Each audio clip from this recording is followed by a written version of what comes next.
Question, I would like you to elaborate on the idea of awakening and spreading awareness among the military and police force. I would like to know the possible solutions you've come up with for accomplishing this. This is a sensitive question.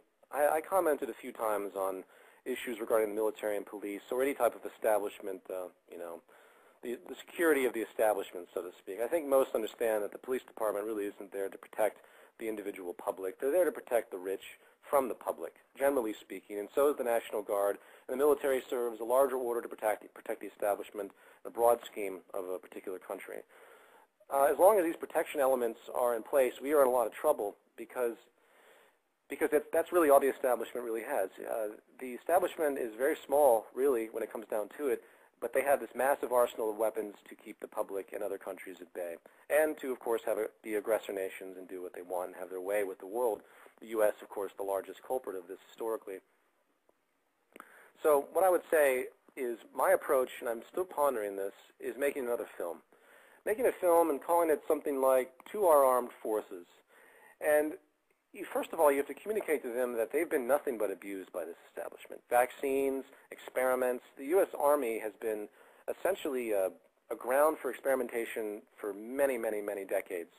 And it's atrocious. You have all these very sick Iraq vets that are back now, not to mention just the general trauma they go through post-traumatic stress disorder.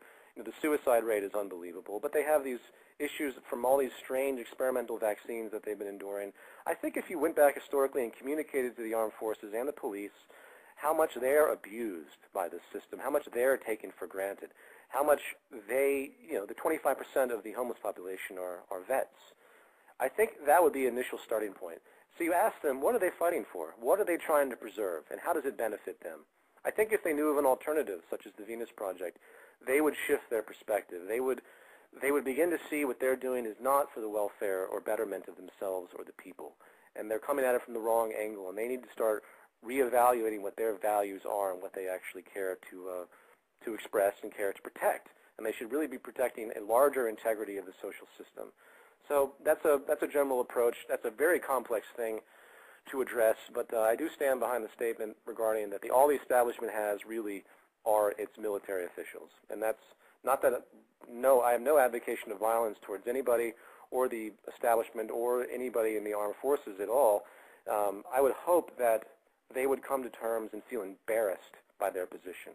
That's a good word. You'd want to make them feel embarrassed by what they support, embarrassed because they wear these medals, and you ask them why, what does it represent to you, and how does that help anything? How does that help your family? How does that help your grandkids, So anyway, I hope that answers your question. Communication, and I might make a film regarding that, or I might do something in some way to try and communicate with the police and armed forces. Very important on some level.